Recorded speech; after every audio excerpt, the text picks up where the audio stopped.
নমস্কার, কেমন আছেন সকলে? আশা করছি সবাই খুব ভালো আছেন। হজবাউলের উপর নতুন ব্লগে তোমাদের সকলকে জানাই অনেক স্বাগত।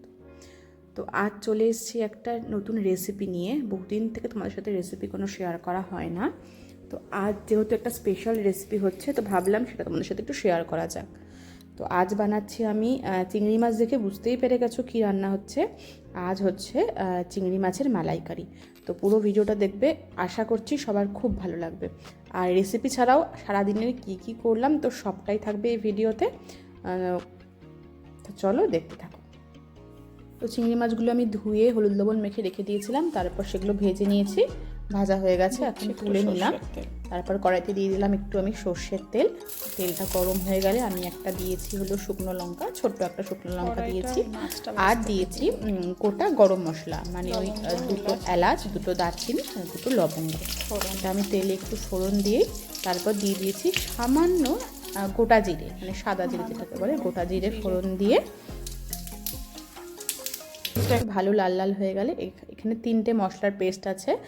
আদা, পেঁয়াজ, 1 কোয়া রসুন আছে, আর লঙ্কা, টমেটো, এটা বাটা আছে। তো সেই বাটাটা আমি এখন তেলে দিয়ে দিলাম।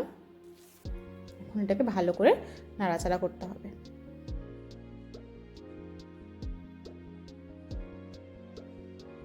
আর তারপরে মিক্সি ধুয়ে সেই জলটা একটু দিয়ে দিয়েছিলাম যেটাতে মশলা বেটেছিলাম। তারপরে দিয়েছিলাম নিত্যদিনের যা গুঁড়ো মশলা, ধনে গুঁড়ো, জিরে গুঁড়ো, কালারের জন্য সামান্য পরিমাণে লঙ্কা গুঁড়ো, কাশ্মীরি রেড চিলি পাউডার যেটাকে বলে, আর স্বাদ মতন লবণ আর হলুদ, সেটা দিয়েও এখন ভালো করে নাড়াচাড়া করে নেব।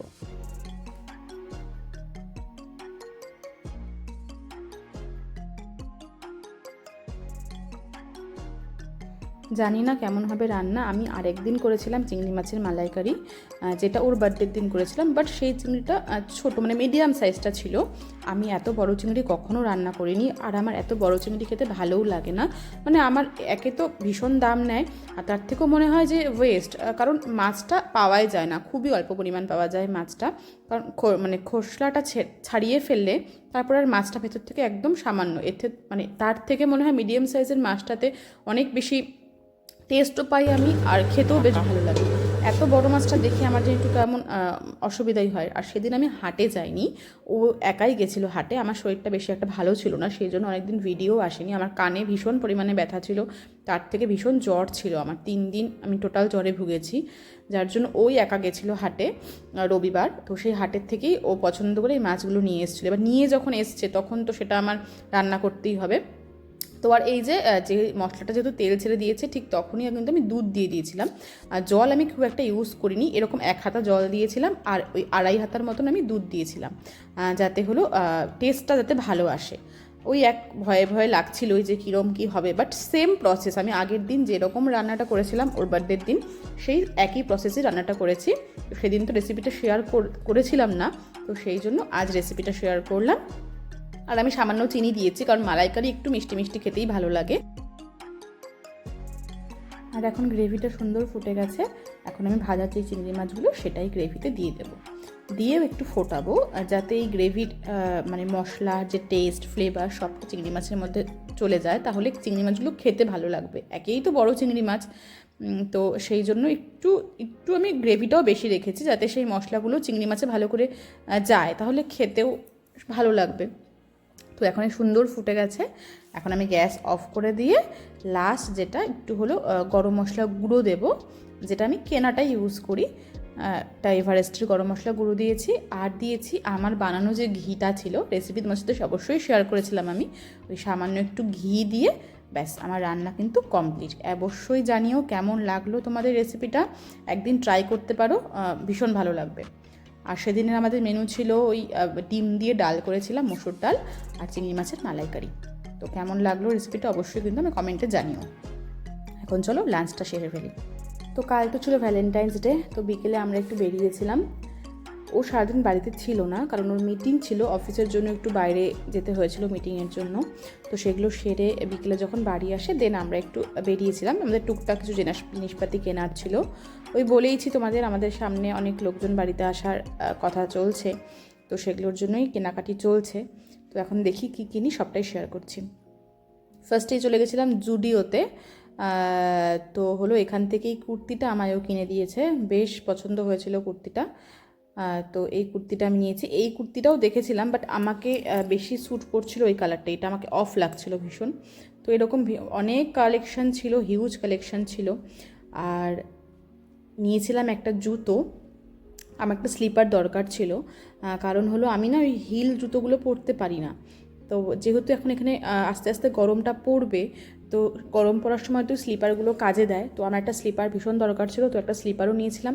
আর আমি এইসব ব্যাক বেল্ট জুতো, হিল জুতো খুব বেশি কমফোর্ট ফিল করি না পরলে, তো সেই জন্য একটা নর্মাল জুতো নিয়েছি। লাল কুর্তিটা ভীষণ ভালো লাগছিলো, আমার এটা ভীষণ পছন্দ হয়েছিল বেসিক্যালি। বাট ওই পেছনে একটা ফিতার মতন কেমন একটা ছিল, যার জন্য আমার কেমন একটা অড লাগছিল। আবার এই কুর্তিটা ওর ভীষণ পছন্দ হয়েছিল, বাট নিইনি এখন, কারণ সামনে কোনো অকেশন নেই পরার মতন। যখন কোথাও ঘুরতে যাওয়া হবে বা যেতে হবে বা কিনতে হবে তখন কিনে নেব। তো এখন সেরকম কিছু কিনিনি, ওই একটা কুর্তি আর ওই জুতোটাই শুধু কিনেছি। কাল একটা স্পেশাল ডে ছিল, ভ্যালেন্টাইন্স ডে। তবে ওর মনে হয় যে ভ্যালেন্টাইন্স ডে এরকম স্পেশাল কোনো ভালোবাসার দিন হয় না, প্রতিদিন নতুন নতুন করে ভালোবাসা যায়। সেটা মন থেকে চাইলেই ভালোবাসা যায়, সেটা মন থেকে আসবে। কখনো লোক দেখিয়ে একটা গোলাপ ফুল দিয়ে দিলাম, তো সেটাতে কখনোই মনে হয় না যে ভালোবাসা হয়ে যায়, এটা ওর মনে হয়। সেই জন্য ও আমায় কালকে কিন্তু গোলাপ ফুলও দেয়নি, কারণ ও এমনি অন্যদিন আমায় এনে দেবে, কিন্তু কাল ওই স্পেশাল ডে বলে একটা গোলাপ ফুল এনে দেবে এটাতে ও বিশ্বাসী নয়। আর তাছাড়াও 2019-এ ওই পুলওয়ামা অ্যাটাক ঘটে গেছে, সেটা একটা বিশাল বড় ট্র্যাজিক আমাদের কাছে।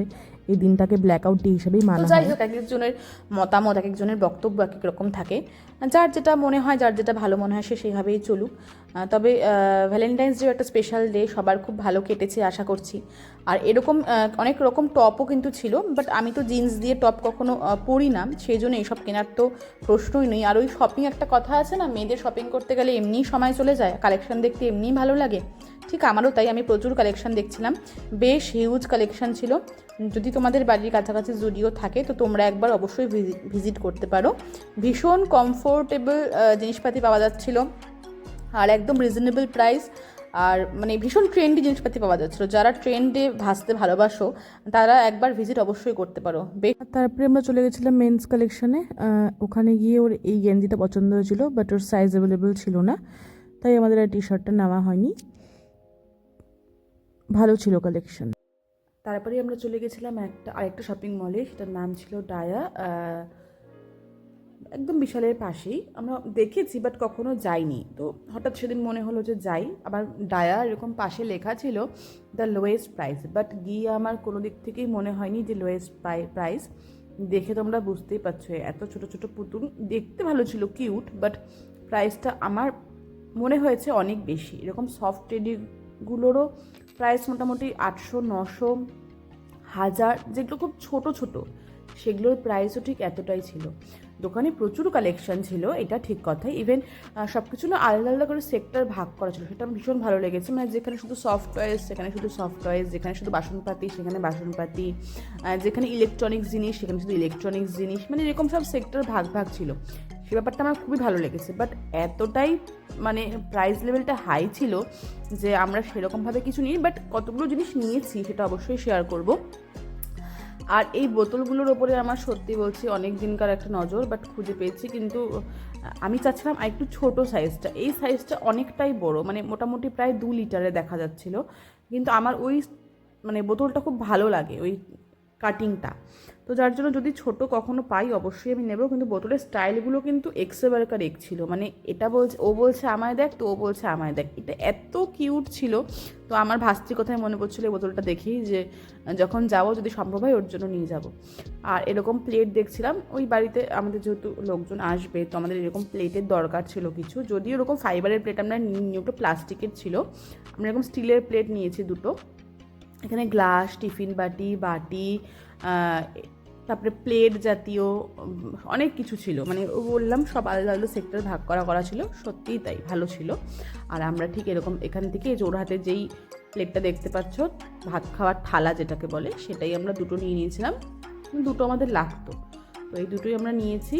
আর টুকটাক কিছু জিনিসপাতি কিনেছি, এরকম বাটি দেখছিলাম বাট নিইনি, এত ছোটো বাটি দিয়ে আমাদের কোনোই কাজে দেবে না। আর এখান থেকে নেওয়া হয়েছিল একটা ফ্লাওয়ার ভাস, কারণ ফুল অনেক সময় আমাদের আনা হয়, ফুলের বোকেও আনা হয়, তখন রাখার স্পেস থাকে না, তো সেই জন্য একটা ফ্লাওয়ার ভাস আনা হয়েছে।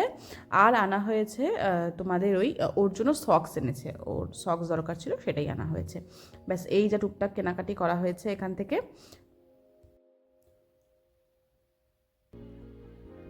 আর তারপরে এখানে ওই সব কাপ ছিল, বাট বেশিরভাগ এগুলো দেখে মনে হচ্ছে কিন্তু ওই মেলামাইন্ডের যে কাপের মেটেরিয়াল হয় সেটা কিন্তু না, এটা কিন্তু ছিল প্লাস্টিকের।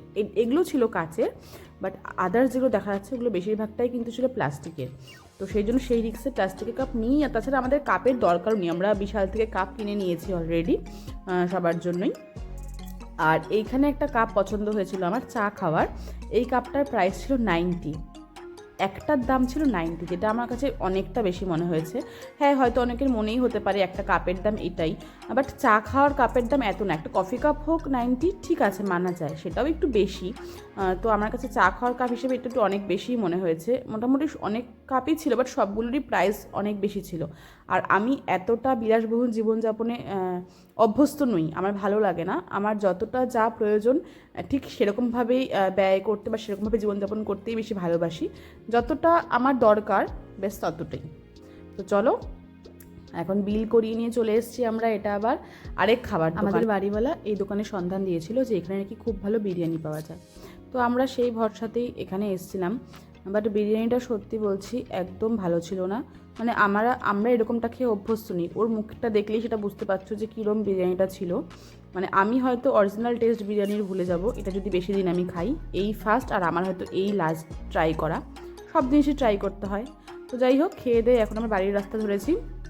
কেমন লাগলো আজকের পুরো ভিডিওটা অবশ্যই কমেন্ট করে জানিও। ভালো লাগলে like, comment, share and subscribe করে দিও। নেক্সট ব্লগে খুব শীঘ্রই দেখা হচ্ছে তোমাদের সাথে। আজকের মতন বাই।